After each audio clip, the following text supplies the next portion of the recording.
How you access the Disneyland theme parks is changing in a huge way this week, and big updates including shocking sellouts, a new attraction closing early, my honest review and tips for the new Wondrous Journeys, and World of Color One Show Disney California Adventure. All of that and more on this week's episode of the Disneyland Weekly News.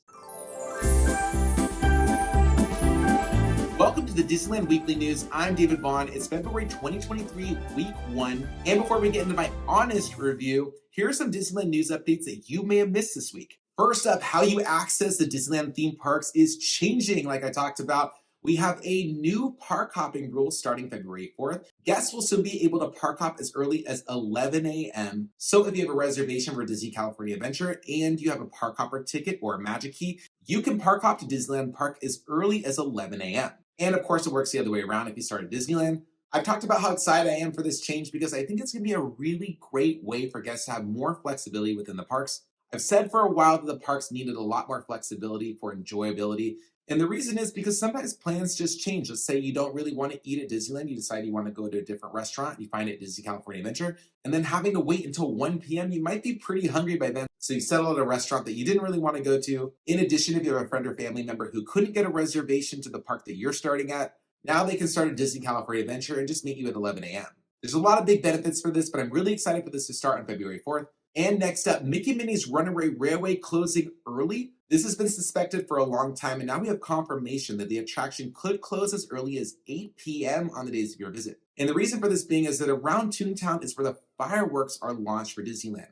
So this change will only really affect when you go on the weekends, that's Friday through Sunday nights. You might see a sign outside of Toontown saying that Mickey Minnie's Runaway Railway will close as early as 8 p.m. You might see the attraction reopen at 10 p.m. and start taking boarding groups again. So this is really good news for anybody who gets a backup boarding group. If you haven't seen this before, it's basically a boarding group that you could get assigned at the 1 p.m. time slot. This just says if they get through all of the boarding groups, then they'll take additional boarding groups and they put people in those order.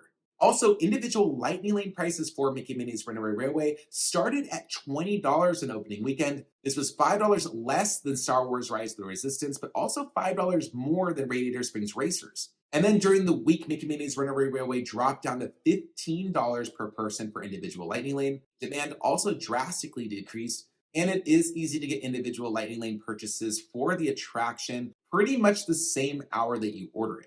Now, of course, this could change in the weekends, especially as we come into busier times. But right now we are in the slower season, so we're not seeing a huge demand for those extra purchases. But now switching over to Downtown Disney, Jazz Kitchen has reopened, but its beignet window remains closed. There's still some construction, scaffoldings, things like that outside the building as it prepares for the all-new look of Downtown Disney. There also might be some entrees unavailable during this time. I heard that beignets are off the menu. Perhaps when that express kitchen reopens, then we'll see beignets back in the stores, or maybe they already are back. But just a heads up, if you're still seeing that scaffolding around, and maybe a more limited experience at Jazz Kitchen, should be something that we see go away later on in the month. Also in Downtown Disney, Earl of Sandwich reopened on February 1st. It took over the spot belonging to La Brea Bakery. Still has many fan favorite sandwiches, but this is just a temporary spot until a more permanent spot is built toward the west end of Downtown Disney for Earl of Sandwich. Once that happens, my understanding is that Earl of Sandwich will move to its permanent location. That building where the La Brea Bakery was will get demolished, and then Portos will be constructed there just outside of World of Disney toward the entrance of Disney California Adventure. Now onto some big Magic Key updates. Both the Imagine and the Believe Key have sold out, leaving only the Inspire Key priced at $15.99. That's the most expensive level annual pass that you can get at Disneyland right now, as the only purchasable option. I do expect that the Inspire Key will sell out pretty soon, but it is a pretty high price point, so we'll see how quickly that happens. Also, Magic Key holders get brand new benefits in February. This includes an all-new photo op outside of Matterhorn and one near the Golden Zephyr in Disney California Adventure. These will run daily from park open to 4:30 p.m., so check them out. Sweethearts Night is back at Disneyland. The Disneyland After Dark event returns on these nights, so just a heads up, if you're visiting Disneyland on these dates, you will be asked to leave at 8 p.m. if you don't have a ticket for Sweethearts Night. Guests attending the event will have to have a commemorative keepsake that they get at the entrance, as well as a wristband proving that they belong at the party. Everybody else will be asked to leave down Main Street. But the good news is, even though the parks close early, Wondrous Journeys is still showing at 7:30 p.m. If you're going to Sweethearts Night or you just want to know more about it, I posted my full review and coverage of the night. Please check it out on this channel and drop a like on that video when you get a chance. The next Disneyland After Dark event is Princess Night. It had 2 nights, but one just sold out. So now only March 9th is available at $145 per ticket. You can purchase yours through the Disneyland app. Okay, I guess that means it's time for snack of the week. This week I'm featuring the Red Spice Fried Chicken Bites. They're served in a delicious red chili sauce. There's definitely a kick to it, so be prepared for that. It is hands down the best thing that you can order this year at the Lunar New Year Marketplace kiosks. You can find it at the Red Dragon Spice Traders near the Little Mermaid ride. Get it now through February 15th as part of the Lunar New Year celebration. And before getting to the main topic, if you haven't already, make sure you hit that subscribe button. And if you don't want to miss out on any future Disneyland news updates, make sure you also hit that notification bell. It'll tell you new alerts when I post an updated video.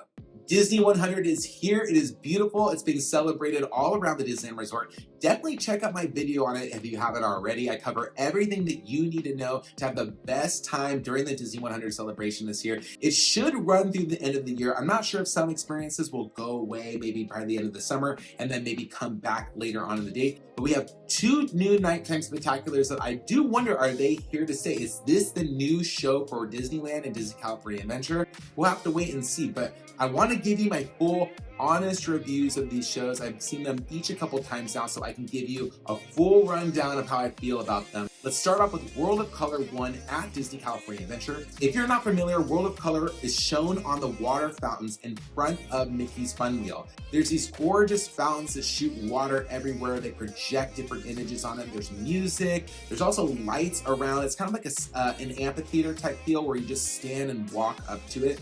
Guests are immersed in these lights, and if you're really, really close, you might be immersed in water because there's definitely a spray zone for these huge fountains. So I had a lot of high hopes for World of Color 1 because the premise is really interesting. It all starts with one drop of water, and it shows how ripples can affect everything else around it. And that's the same with the stories that they tell within World of Color 1. Each segment has its own central character, and it talks about how that one specific character makes a difference to others around them. Now, I will talk about what I loved about the show. I thought the second half was incredibly entertaining. As soon as the Star Wars segment kicks in, I was highly surprised by that. Seeing Star Wars on those fountains is beautiful. The images are crisp and clean. The first time I saw it, there was a lot of wind, so it was hard to make out some of the images. The second time I saw it, it was just gorgeous digital projections. There were also some really touching moments throughout World of Color 1 that really drew from some of the most powerful points in the movies that they represent.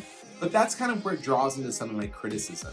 The segments didn't seem to flow as well as I would hope they would. From a storytelling aspect, I didn't see how all those things connected. It just felt like I was watching small vignettes, one after another. And some of the storylines were a little bit too emotional, a little too early on. I would have liked World of Color 1 to start off on a happier, brighter note. It does start off really well with Walt Disney, and then it transitions into Pocahontas. There were almost too many parts that felt too slow, and I kept waiting for the show to really kick in and start with something exciting, and that didn't really happen until about halfway through, which feels a little bit late in any type of show. So while I do think that World of Color 1 will definitely have its fans, and it is an engaging show that I will be happy to show others next time I go see it, but overall I'd probably give it about a B. And for Disney Entertainment, I am expecting an A every single time, but I just think if they trade out 1 or 2 segments in the first act, we could get a really powerful show that really does work well. And now over at Disneyland Park, a new show called Wondrous Journeys also debuted as part of Disney 100. The all-new epic nighttime spectacular is truly epic, and it showcases all 60 plus Disney animated films. Now, knowing that a short show is going to have all those films, they can only overlap so much, and you know what? Disney truly delivered a spectacular show that brings in all of the nostalgia, the feels, and the fun of the past century of the Walt Disney Company. Not only was this show epic, but it also had both classic, nostalgic feels, as well as updated, new, exciting things. So there's something for everybody who loves Disney parks. Having seen World of Color 1 first, I felt like what Wondrous Journeys was able to accomplish is sort of what World of Color 1 was going for. It was a really cohesive story with a bunch of different characters all at once expressing how some of their own self-doubt was really their biggest enemy. And that just became incredibly apparent throughout the entire storyline.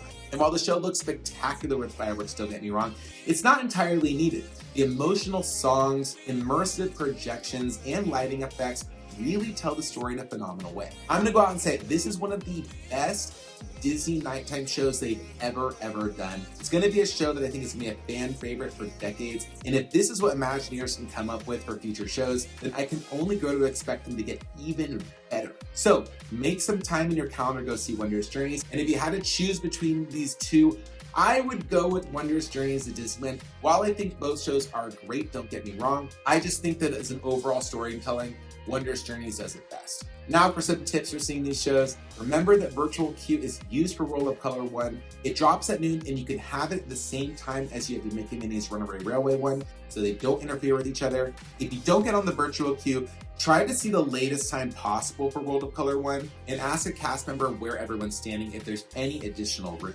Typically there is, especially if there's two shows that night, and the one that's usually after 10 p.m. has a lot of standing room because a lot of guests go home. As for Wondrous Journeys, standing next to the castle is definitely the most phenomenal view, but you don't need to spend hours of time waiting to do that. There's only one show per night of Wondrous Journeys, so you could just stand on Main Street. I recommend somewhere kind of maybe near the Candy Palace, maybe a little bit further back, maybe a little bit more forward.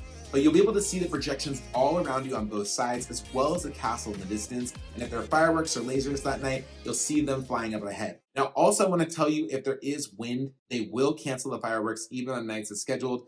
And since Wondrous Journey shows all of the Disney animated films ever in the show, I want to know, what's your favorite Disney animated movie? I'm going to say mine is The Lion King. Post your answer in the description below. Again, my name is David. Thanks for watching, and I'll see you next week.